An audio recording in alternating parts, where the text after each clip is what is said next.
so-and-so. Hi, welcome. This is the CaddyInfo.com Cadillac Conversations. We do these on Thursday nights. I have with me tonight Cadillac Jim from snowy New Jersey. Howdy. Snow's melted now, but we had a hell of a lot last week. And Platinum Jim, also known as Texas Jim from the forums. Good afternoon, everyone. We have Air Mike online almost, that he doesn't have his camera and his headset set up, but he's with us in spirit, and so we'll keep an eye out for that. We may have some other people drop in as we go. We've got the Q&A window up. If you do want to participate that way, the way that works is either on the event page or on YouTube, you can ask a question and it pops up here on our video screens. And if one of us is not busy talking, then we'll see that you ask a question and we will bring your question into the conversation. Or, bless you, or you can also respond to any of the questions that we're talking about, and we'll consider your response along, just with as much gravity and value as we consider our own responses. And so that's a way to participate via text, basically, if you can't be online. Of course, if you are a Cadillac fan, we would love to have you online with us. The cost of entry is low, which is one of the beautiful things about Google Hangouts. So, Cadillac questions, any burning questions from Jim and Jim before we get started with tonight's conversation? Not that I can think of. What do you think about the ATS's debut? I saw a message on the forum, but I didn't have a chance to read it. The ATS-V or the ATS-VR or the ATS Coupe? The ATS-VR. I did not get to see all of the race on Saturday. I did get to watch most of the race on Sunday, and so they ran into a couple of problems, which I think is good and healthy. So right off the bat, I'd like to say the really great news is they took a brand new race car out on a very competitive track, and both of them finished both races.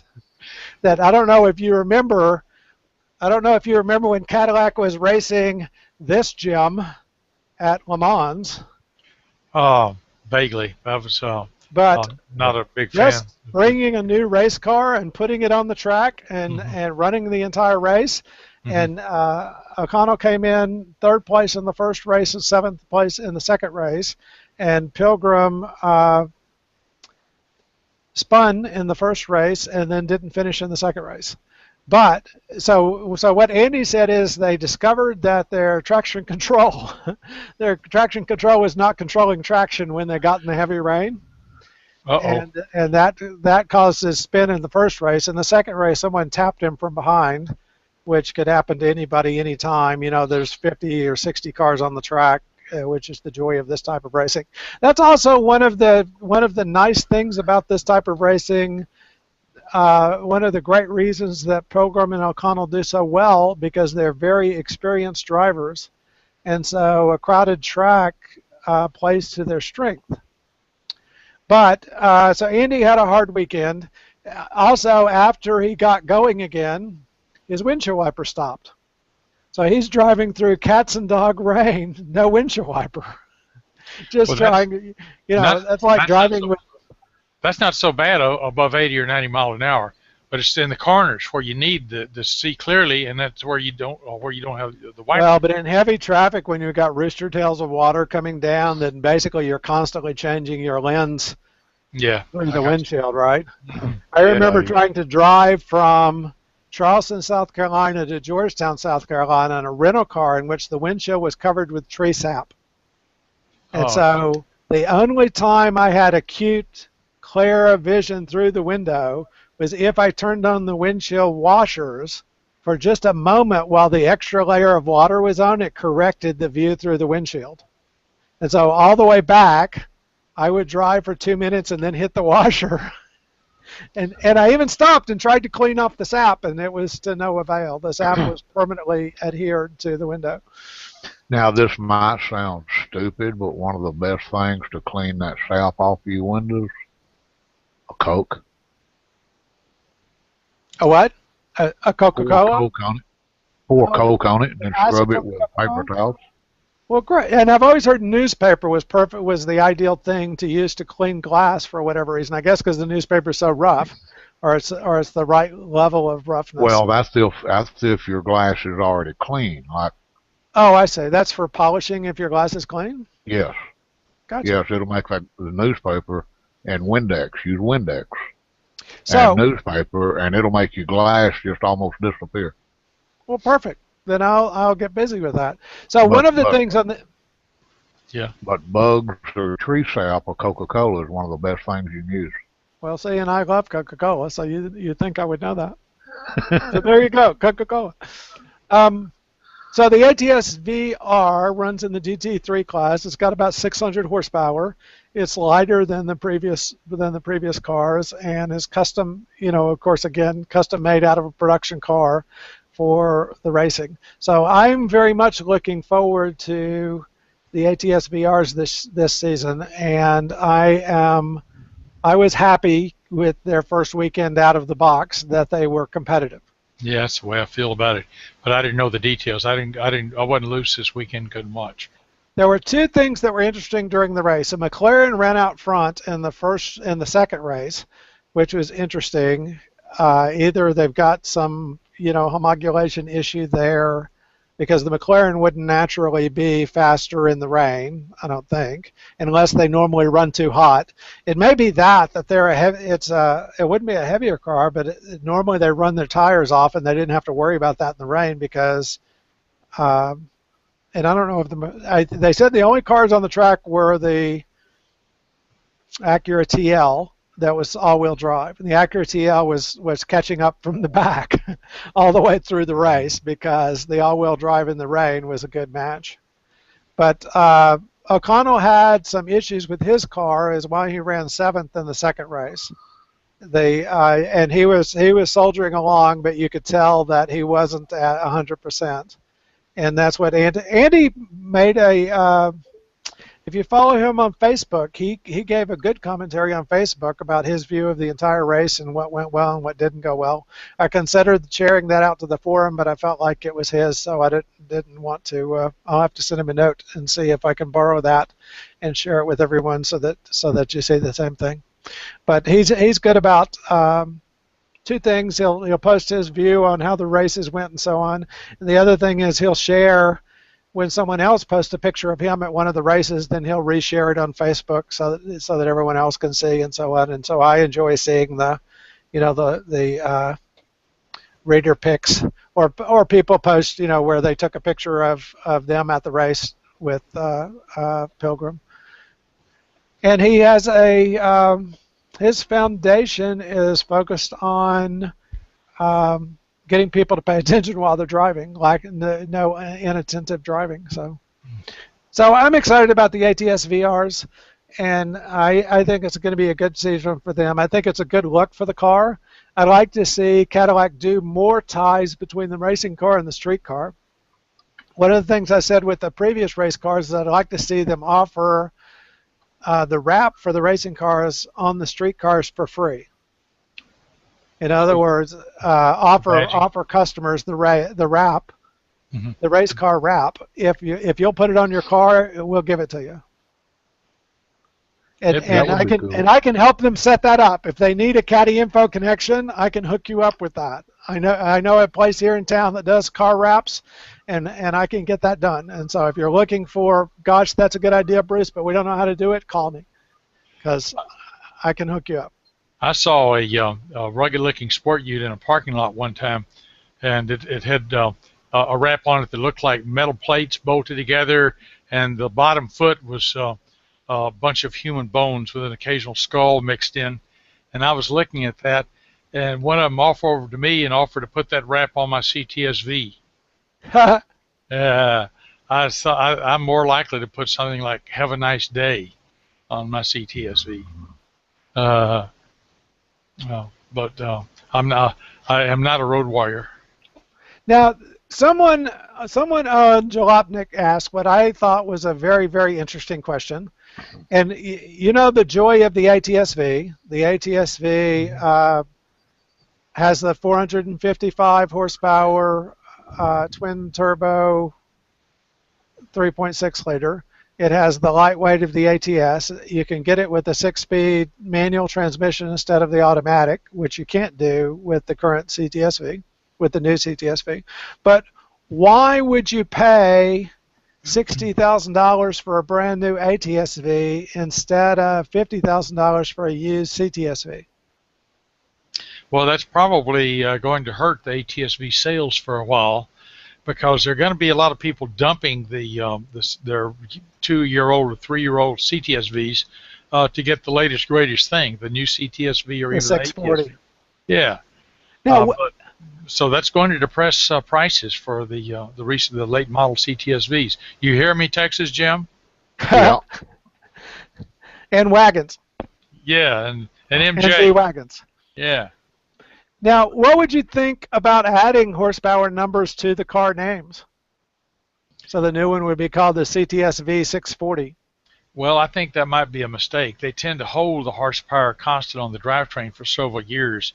Most car manufacturers bump it a few horsepower every year, and they do that in a lot of models. But these supercharged drivetrains, they generally don't. For one thing, the horsepower numbers are generally conservative or a minimum on production anyway. But now the CTSV horsepower has gone up consecutively for the last 3 generations, though, right? Yeah, I mean, generation. It went from 400 with the LS6 to 400 with the LS2, but then 556 with the LSA, and now 640 with the LT4.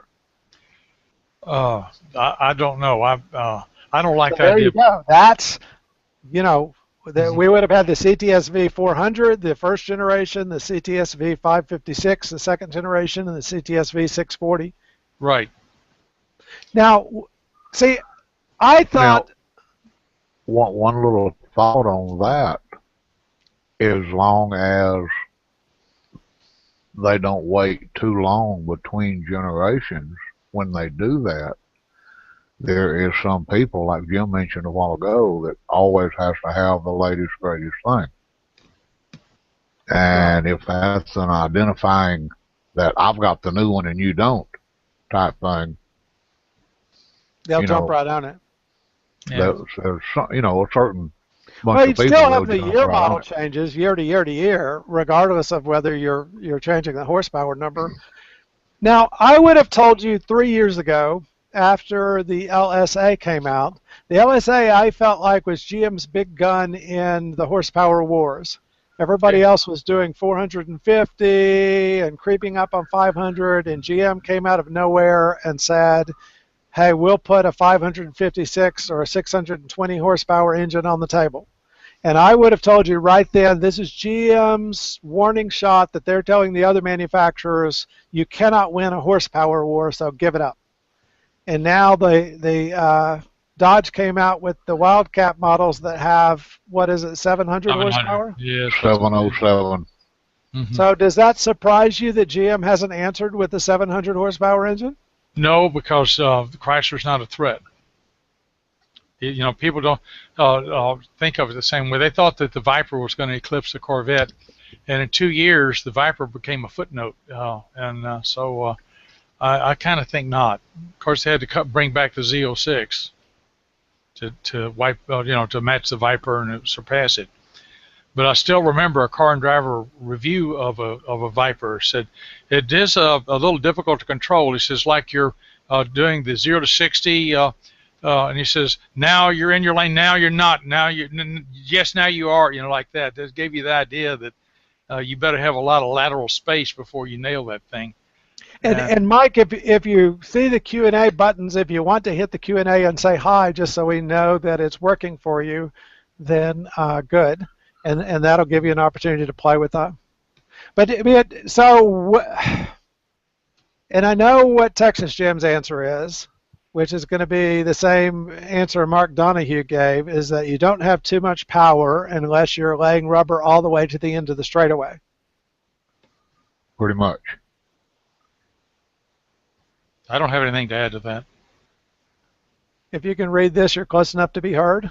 Yeah, I was just doing that for people so they'd know the window was live. Oh, cool. What window did you put that in? The group chat. That's not. Is that the not the? Oh, the group chat. I didn't know the group chat would pop up on your name like that. I had the Q&A open. Well, Well, good. You keep the group chat, and I'll keep the Q&A. I thought I had the Q&A. Where's the That's group? cool. The Oh, Q&A I says see. Q&A. The group Yeah. chat, that's another thing you can do is, Okay, I'll watch that, darn and it, you watch the I Q&A. picked the window. Um, yeah, the other way you can participate is in the group chat. I'm not sure. I think what you do for the group chat is you accept the video invitation, but then you only turn on group chat. Oh, And I you see. probably get the video display, but we wouldn't see you, but you'd be in a blank window, and then you'd be able to text back and forth, and Jim would be able to see what you're saying. So, Yeah. Mike, you could do that is accept the Google Plus video invitation, even though you don't have video, and then you'll show here in the room, and you'll be able to hear us, and we won't be able to see you or hear you, but we'd be able to text back and forth through the text gadget. Okay, so how much horsepower is too much? Now that the Wildcat's at 707 horsepower, doesn't GM need a 750 horsepower car? Well, there's an infinite opportunity. There's who is it that makes Audi makes a $2.5 million Halo car that practically nobody buys. There's maybe 10 of them out there in the world. They discontinued after the 3 years. Ford has a GT40 that's what, $1.5 million. Same difference. So you can do this as a meaningful thing, and this it really needs to be meaningful to be a reply to that 700 horsepower Dodge. It needs to be something that's in the same price range. But I really don't think they need to. Well, if Car and Driver was putting out comparisons and driving tests, and it looked like it compared to a CTSV or something, that would be fine. It would be duck soup to up the boost another pound or two on the CTSV and offer a special model that's was the Chrysler killer. But I really think that's buying into the same kind of hysteria we saw in the late 50s and early 60s, where we had these short-lived models and some dumb ones. GM responded by simply underrating all of their vehicles and making them faster than anybody else's anyway. Yes. And so I think that's basically what they're doing now. I really don't think my car is limited to 550 at the crankshaft. I really do not. Well, certainly they're quick to tune, and because it's got so much torque, though, it's not even a what's the right word? Not even a horsepower issue. No. They're heavy is the disadvantage. That your car is like my car, that it's a heavyweight for a sports sedan. And Ah, there's Mike has joined the conversation. And Mike, what you do is go over to the left and hit the one that says chat at the top left. If you hit that button, then you can type your text in. Yeah, there you go. And then say hi there in the text window. The chat shows up there at the bottom. Um, and then you'll be able to interact. And so if you guys will keep the chat window going, then I'll go back to the Q&A window in case we do have a Q&A, a question or an answer. Then we'll get them hooked up. well, it's conceivable that I might get bored after the warranty runs out and go to a tuner and pick up another 100 horsepower. And easy enough to do is But the nice thing about I wouldn't tell anybody. it. And I suspect you will not get bored. One of the guys said I was doing it wrong altogether when I was doing different tuning things on the SDSV, right? Because he said if you actually want a drag car, you should go get a drag car, and you should Yeah. enjoy your SDSV for Right. what it is, Yeah. and not the two shall meet. I'm a big fan of having one car that. So, Mike, if you put your mouse on the left edge of your screen, then the very top icon says chat, and if you click on that, then that opens a text chat window. Well, And then at the it doesn't say chat. It's a oh, good, blue square with yeah, with he made it. text. Oh, he's here. Hi. Oh, Hi, Mike. so good. So Cadillac Jim will voice your text, Mike, when appropriate. Hola, If we guys. need to add in, yeah, there you go. Mike says, "Hola." I'm going to flip back over to the Q&A just in case. Okay, so your argument is not needed. Don't need to come out with a 700 horsepower engine. Not at this time. You know, it's a big world out there, and things change every day. But I would not see an urgency. It's interesting that they did that, but I'm not tempted to go look at one or drive one because I feel like, well, there's something better out there. I don't feel that way at all. So, my feeling about the Hellcat with a 700 horse is the people, mostly, there's always exceptions, but most people are not going to cross shop a Dodge Challenger or a Dodge Charger against a Cadillac CTSV. I would say not. No, even though it's probably the same price range. How much are they asking for that Dodge? They run around 70. There you go. Yeah, so you actually can cross shop them. I mean, you can, but I don't think there are most people buying Hellcats because they're 707 horsepower and they start at 60, true. so they're right in the range for the ATSV or the CTSV. Yeah. That's a competitive purchase. Well, they had better be competitive, and Car and Track and Road and Track and Car and Driver use test tracks. They don't just use straight line testing on the street and parking lots anymore. And the Hellcat actually corners fairly well is the surprising thing about it, and it may be a tribute to wide tires and so on, but it actually corners fairly well. It does a quarter in 10.8 seconds and 0 to 60 in about 3 seconds, and will do about 200 miles an hour, which are all similar to the CTSV. Yeah. And now the CTSV is going to cost $10,000 more. Well, what are the lap times on any given racetrack? Yeah. Now, the lap times on a track are going to be better for the CTSV, right? Oh, absolutely. I'm getting a little lag in my video display now. Hopefully that'll clear up. And what's the driving experience like? You know, that's what the road tests are going to tell. And I think that the chassis dynamics and the Cadillac, total package, I think it's not going to be competitive. I don't see how it could. Might be competitive with the Camaro. With a blown motor, what they call it, the ZR1 Camaro. Well, that's what it was, is if you go to the Hellcat display page, it has so much video going on the page that it slowed down my computer for running the Hangout. So don't go look at the Hellcat page while you're hanging out. That's the key. Yeah. Or while you're hosting a Hangout, maybe. Mm-hmm. Well, I will say that sometimes the dying gasp of a company that's facing a wall is an ultra-high-performance model. Even Henry J. had a supercharged model right at the last. Packard's last great car was a supercharged model. Now, the other thing to keep in mind, though, is Cadillac's only looking to sell 2,000 CTSVs each year.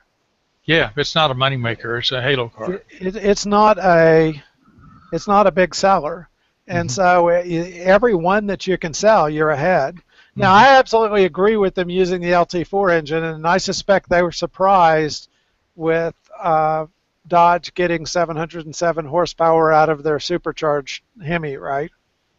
I think Dodge just saw a number and decided to top it. They saw 650 out of the Corvette and decided to call theirs 700. And they didn't want to put it in the Viper because the Viper's having enough trouble with what it's already got. And also, well, the Viper's kind of done at the moment. I think they do have another racing Viper coming out, but it's kind of, right now the sports car market is way down. And so I think the reason they're selling the as many as they are of the Hellcats is that you could still have a small family in a Hellcat, right? Yeah. That it's got the rear seats and 4 people. Sports car sales are way down right now.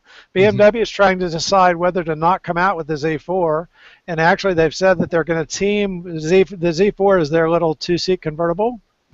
They've actually said they're going to team with Toyota for the chassis because they can't sell enough of them, and so they're going to share a chassis with Toyota. Oh, perfect! Your text shows up on the screen. I think the Hellcat's selling because they're so limited. Well, that's perfect, Mike. That I was worried that I had to keep the side thing up, but you actually showed up as a little quote over your head. So perfect. That's because you're host. I don't see that. So that's well, good. I think it's because I don't have the text window open.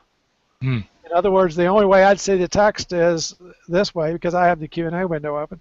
Anyway, but I think that's a good argument. Is that? But right now, the Hellcat is just an extreme vehicle. I mean, in anybody's book, it has more horsepower than anything else out there, right? Any Well, production car. I have one thing to say. I have some close friends that have two cars, a late model Nissan and a late model Toyota. I think, no, maybe they're both Nissans. One of them is a crossover and the other one is a sedan. And I've ridden some distances in both of them. My car has a better ride than either one of them, noticeably better. Yes. And these cars are four cylinders. Better chassis. One of them has a CVT. You see where I'm going with this. Yes. So I really don't see Toyota as a threat for chassis building for the street, for high-performance street vehicles. They're no slouch when it comes to performance vehicles. They've been in the business longer than anybody. They were building SOHC 4s back in the 50s. It was surprising to me that they would team with Toyota because as opposed to who were they team with Peugeot on the BMW Minis, right? The Minis used a Peugeot engine. I'm not sure where the chassis for the Mini came from, but in other words, why wouldn't they do something off the Mini chassis to make, of course, it's front-wheel drive to make the next Z4? They had trouble with the Z3s. That seams behind the seat would break, and the rear flooring would come out. Oh, that's a strange thing. I'm not sure that has a lot of relevance. They should have been able to fix that in production. Well, they couldn't because they never admitted it happened. I was reading production run. A charming fan article about the Z3s and all that, because I've always thought the Z3s and the Z4s are a very sexy looking car. Yeah. And I wish Cadillac had a little light sports car kind of convertible. You know, even the XLRs were kind of, well, they were on the Corvette chassis. So the XLR is probably closer to what I want than I think about it being. But I think about the XLR being a heavier car too. So quick, how much did an XLR weigh? Fully loaded, wet for street, I would say 3,600. Yeah, I bet it's 3,600 pounds too. 3,647. You win the cigar. 3,647. So see, I keep thinking the XLR 3,800. Good guess. I keep thinking the XLR is a heavier car than that, and so I probably should. When I get a spot in my garage, go shop for a 2006 or 2007 XLR as my weekend Cadillac. Well, you gave away the store when you said it's based on a Corvette chassis. It's got that yeah, it's got to be box. But the Corvette racing weight's 2,900 pounds and has been since the beginning, and the stripped weight for a street model is 3,200. But a convertible Corvette tends to be a bit heavier than the sedans, right? There you go. And then, of course, the XLR wasn't stripped. And I had one, and with me in it and half a tank of gas, and this was a 36-gallon tank, was 3,800. An earlier Corvette, not an XLR. No, but the Corvette weights have not changed over the years. They've kept the weight pretty well. Just more car. Yeah, this is a real feat because of the 2.5 mile an hour bumpers and some of the other things that tended to add weight. They struggled for a couple of years. I remember one year they came out and the prototype was 400 pounds heavier than design. They didn't know where the 400 pounds was, and that became my metaphor for what I call lock washer weight. So let me ask you the question this way. Let's say, and I don't want to give you a nightmare, Texas Jim, but let's say your current car disappeared overnight. Okay. Your current car disappeared overnight, and you were picking out the next Cadillac, and this is the last Cadillac you could have. Whichever one you pick out, you got to keep it. This is the one you get to drive for the next 20 years. So what car would you pick? A new one or a used one? I really can't afford the new ones on my income now. I would probably seriously be looking for the V-Wagon. A CTS V-Wagon? Yeah. And you think you could happily drive that for 20 years and not be tired or bored of it? Well, if I got a little bored and it didn't have enough power, I could change the pulleys, There you go. Go tune go it, have it just like dyno Jim tuned, said. you know, get a little more oomph out of it. Now, would you get the automatic or the stick? I'd get the automatic. Because for highway driving, or because with your I legs don't know. that's just better. It really wouldn't bother me either way. Whatever if I found the right car and the right color, transmission, would be Would be insignificant. the last thing you chop for. Yeah, it wouldn't matter because Mike, what do you think? If you I've got to drove take your, standard shifts all my life.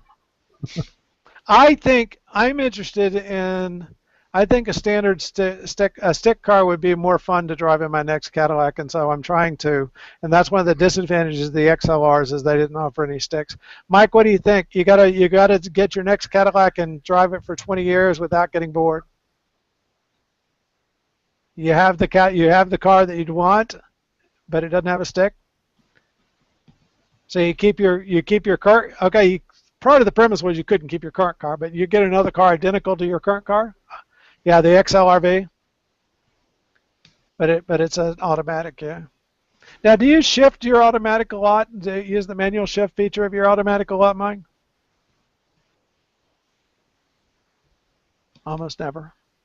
I I do. actually do. When I'm going on on-ramps and so on, I'll go ahead and downshift the automatic into an appropriate gear so that if I have to hit it in the SDSV, I don't have to wait for it to shift. Played with it today a little bit. Well, there you go.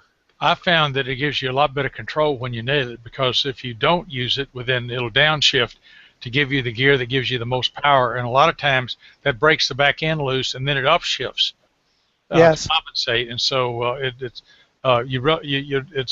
unsettling and less safe.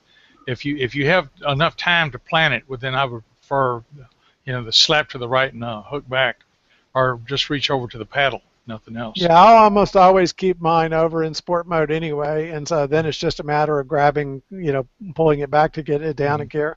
Mike, do you think you'll keep your XLR-V for the foreseeable future?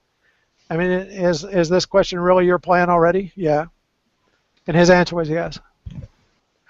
Cadillac Jim, what do you think? 20 years, you can't keep your CTSV. It died in a garage fire like poor Texas Jim's car. You got to go shop for something, and your wife says this is your last one. You get this one for 20 years.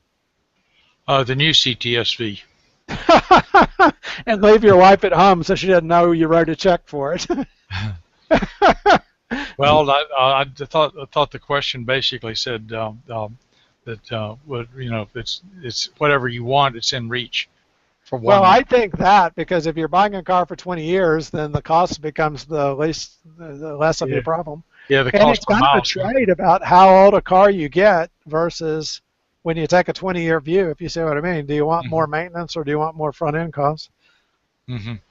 Well, that's what I did with the Eldorado. I've got the GM employee deal because I work for Hughes, and or Raytheon as it became shortly thereafter, or shortly before.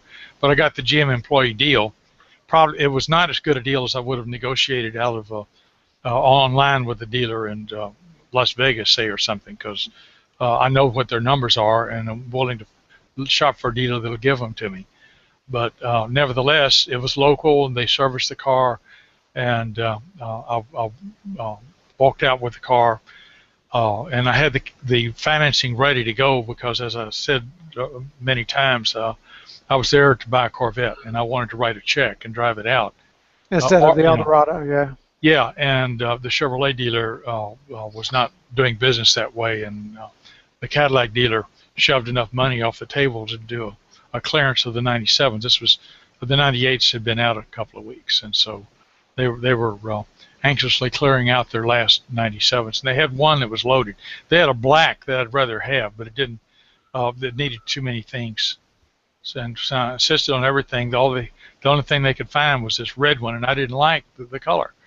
And it Yeah. wasn't not a popular color, but I fell in love with the color after about 3 months, and I loved it. It was the dark cherry.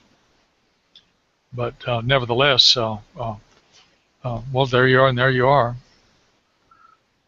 I would, Yeah, I would, Go ahead, My Jim. son ran into an odd thing at a Chevrolet dealer looking for a Corvette before he bought his BMW Z4. Mm-hmm. Yes. He wanted to buy a new Corvette, Yeah. and he called one of the Chevrolet dealers to arrange, an appointment for a test drive. Mm-hmm. And they told him they didn't give test drives in Corvettes. Corvette buyers knew what they wanted, and they just came in and got it. Well, that's copying an attitude, but most So he dealers went down the won't. street. So he went down the street to BMW and bought a Z4. Yeah. Most I dealers. told him what I would have done would have been drove the Z4 back up there, and I've done this before at dealers. Mm-hmm. Drive the car I bought that they wouldn't sell me, and I would drive it back over to the dealer that wouldn't sell it to me and say, hey, say I went and bought one.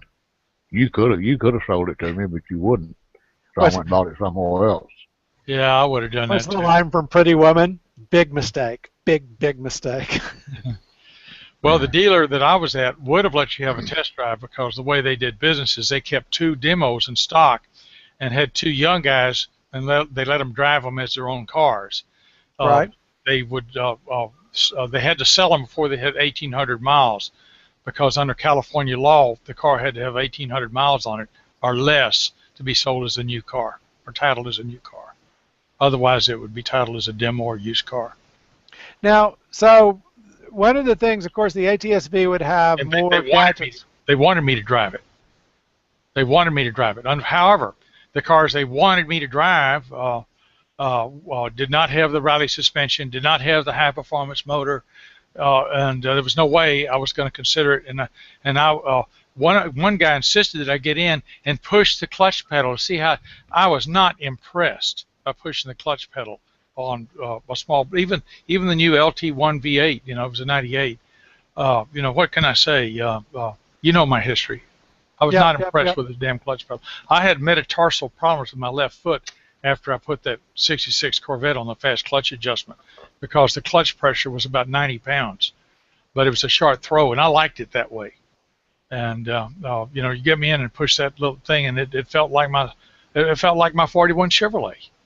I didn't, and I looked at him and I says, why are you doing this? And that was the last conversation I had with him. Yeah, missed the sale. Now, absolutely. And I'm not in the market for a Corvette now either. The extended answer to the Jalopnik guy's question is actually, of course, that the ATS-V and the previous model CTS-V are 2 completely different cars. Yes. The ATS-V is on the new Alpha chassis. The CTS-V was on the previous chassis. The ATS-V is much lighter. It's going to have more electronic gadgets than the CTS-V does. It has the heads-up display. It has the adaptive cruise control and so on. And weighing several hundred pounds less, even though it has less horsepower, it's probably going to have equivalent performance or may even be a little bit quicker than the previous CTS-V. Well, that's if I knew more about that car, I might consider it instead of the CTS-V because handling is more important to me than horsepower. And I was hoping it would come in a bit lighter than it did, but it's at about 3,900 pounds as I recall, and that's what my car weighs. I think yours is at 4,200. Oh, I'm sorry. But yours is 42 and mine's 43, or vice versa. But mine's 47. Without you in it, and with you in it, it's 4750, right? Yeah.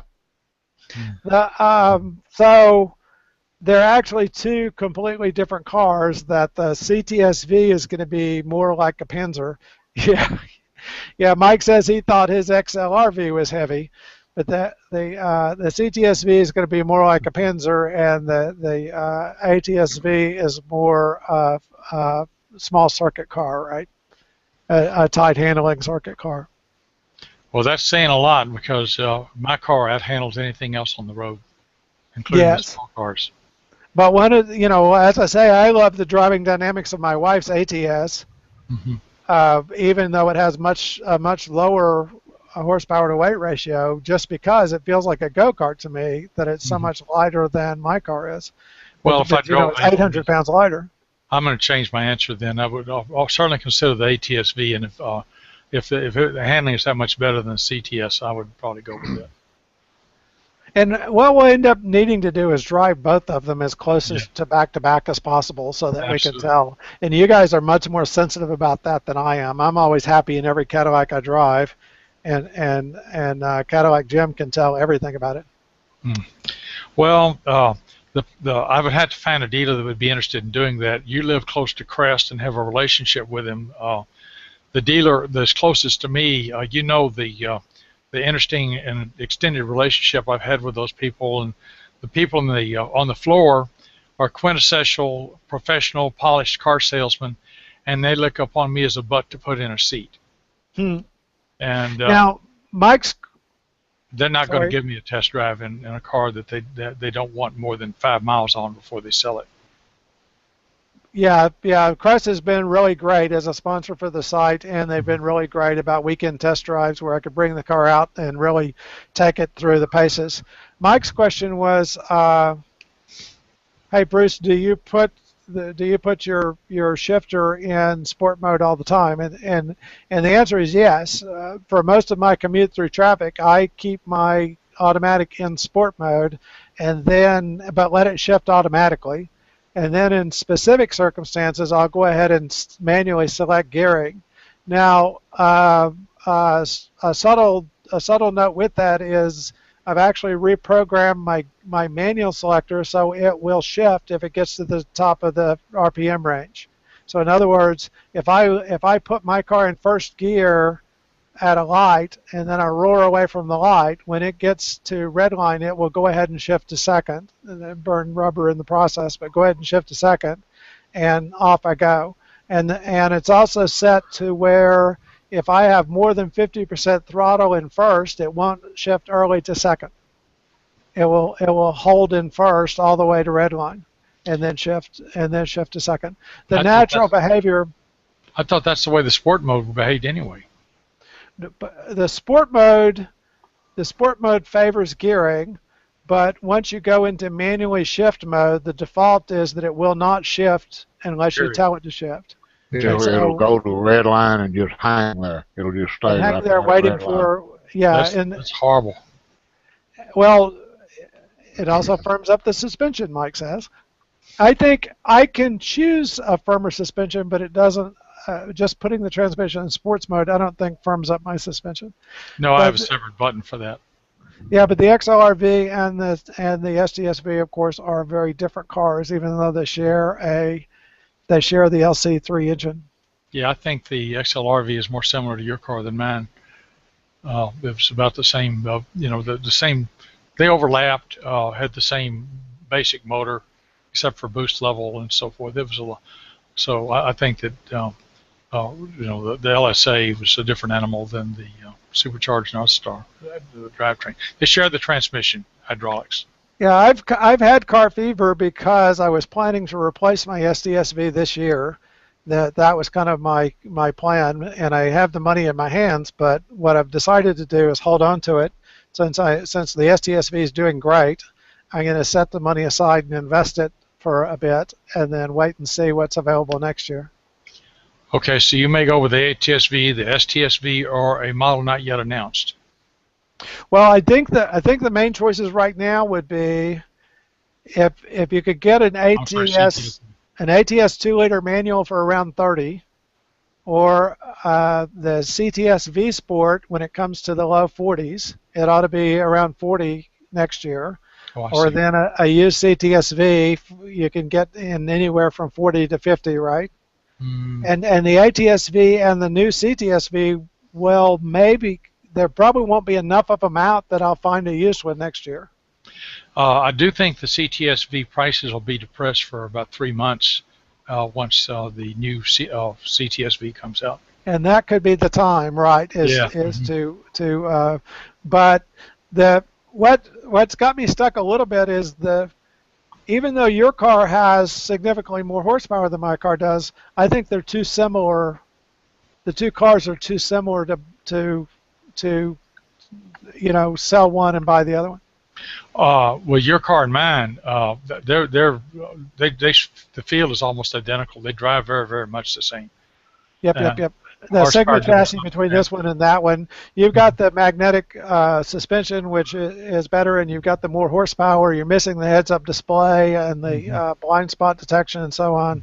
But so it's kind of a trade. But I can't see putting $40,000 difference down for a very similar car.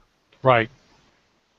And so going to the now, did you guys see that? With the V Sport, they were just doing a computer tune and getting 500 horsepower out of it.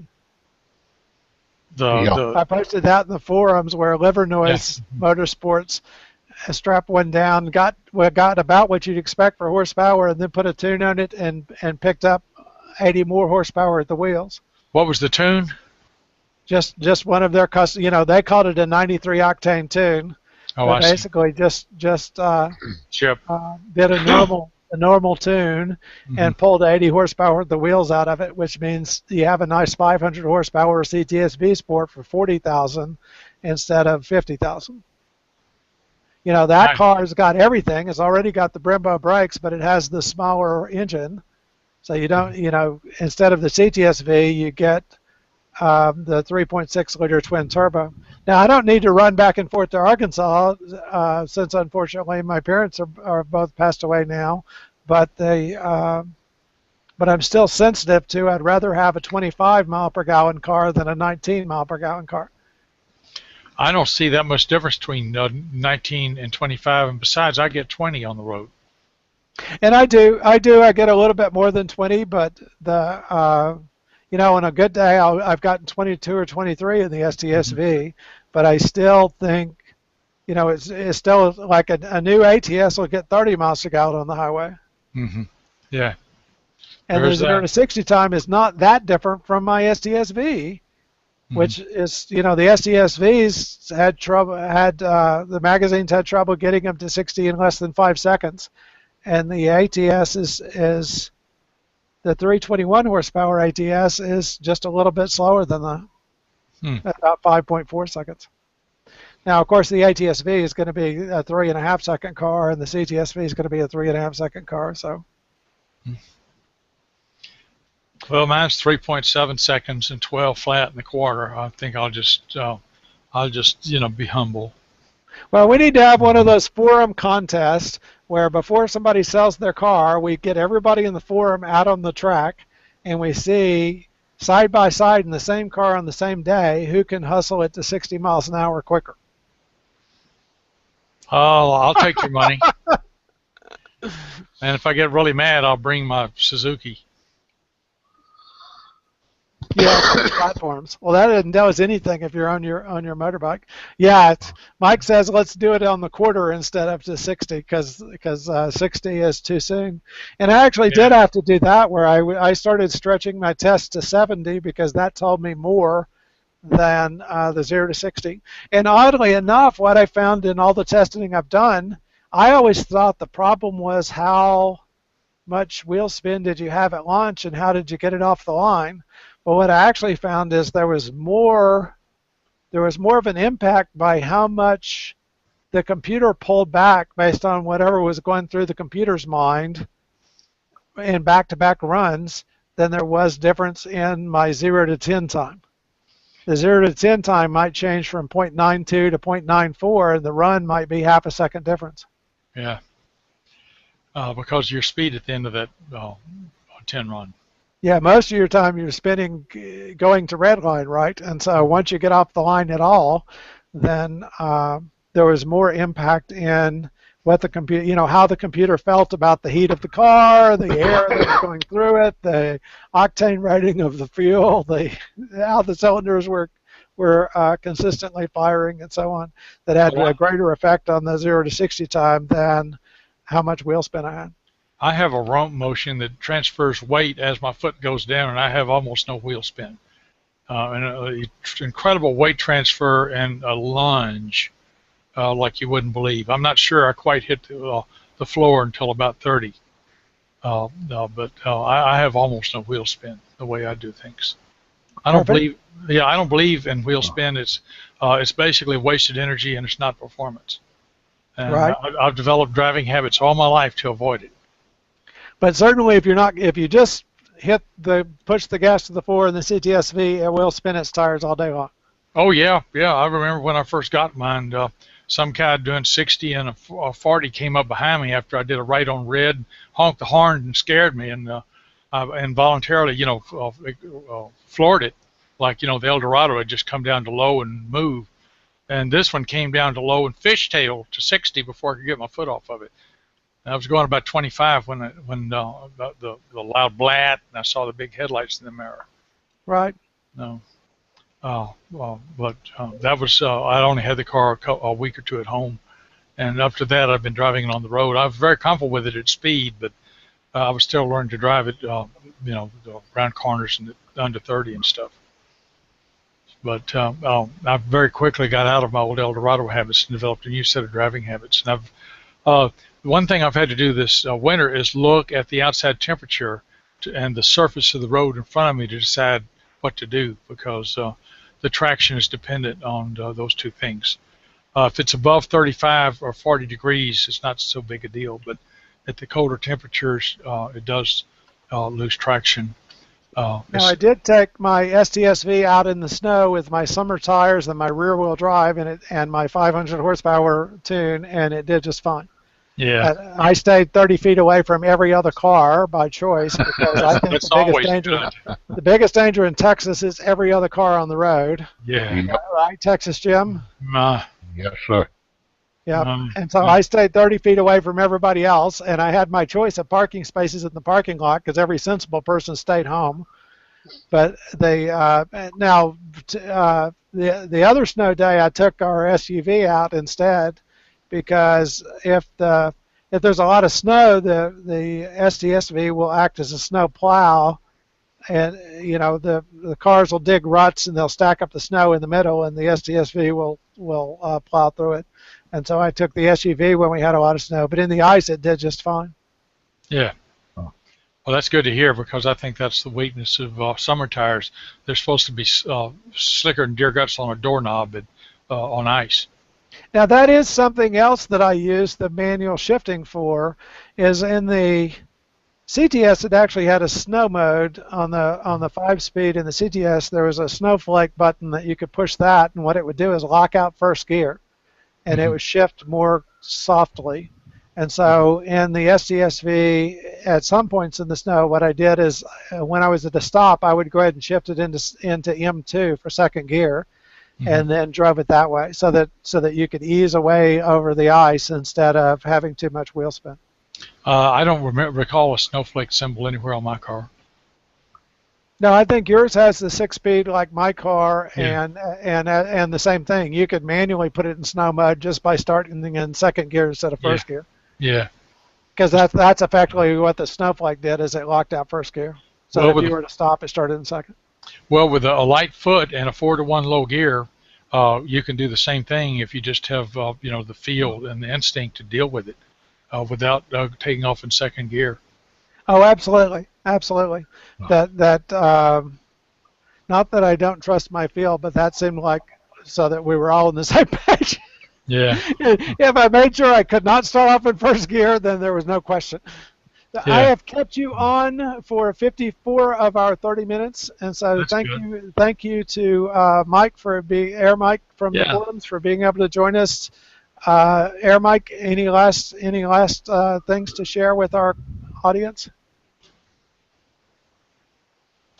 We'll have a pause while Mike types. Never type in public. Nothing to share. That pregnant pause, and then the answer was no, I have nothing to share. Texas Jim, any words of wisdom for our audience? Well, I had words, but then you added wisdom to it, so that leaves me out. I don't believe it. And Cadillac Jim? No, I think sure enough, though, the big thing I learned is that summer tires will work on the snow. And that's always good to know. I'm still going to stay with all-season tires on my personal buying because I'm very happy with the summer performance of my Goodyear all 4-season tires that were specifically made for my car. Now, CaddyInfo does not have a tire sponsor, and I would like to repeat again that I happily go through a set of tires every year, and we would love to have a tire sponsor. If there's someone out there that would like their tire prominently featured on CaddyInfo, then I would be thrilled to put your tire, and you have tires that fit the STSV, then I would be thrilled to use your tires on the STSV and talk about them frequently on our website and here on the video. And of course, we would also mention that you were, pardon? I'm going to need to say it on my Platinum before long, too. Well, good. Do you just figure that into your trip cost? Now, the same thing, you get all-season tires on the Platinum, though, Jim? Yes. Yeah. And I thought about... I'll probably replace them with V's. V-Series. A little extra safety margin. I thought about that for my wife's car because the ATS Premium, I wanted the Premium because it had all the gadgets we wanted, but it actually came with summer tires, and she might just as well have all-season tires instead of summer tires, but right. We solved the whole problem that she didn't go out in the snow at all, so check. That's what I did last year. Tires were just fine. Now, if we can get my son's Austin out of the garage, then she'll be perfectly happy with her car situation. That now we've got 2 Cadillacs out in the snow and antique cars filling up the garage. Okay. Thanks everyone for being on. What's going to happen next is I'm going to hit stop broadcast. Thank you, but we'll still be on for just a moment behind the scenes, and so hang on, guys. This was the CaddyInfo.com Cadillac Conversations. We do these on Thursday nights. If you want to participate, you can participate just like Mike did this time, where we see a blue body, a blue silhouette, but we can interact with you via text, or if you have a camera set up or a mic or headphones, or if you want to learn which camera and headphones, what you need to do is, come first of all, come participate with us on CaddyInfo.com. And join us in celebrating Cadillac Automobilia. And second, contact me on Google+, circle me on Google+, so that you get my attention, and I know to invite you when we're doing the conversations. So hold on, guys. I'm going to hit stop broadcast.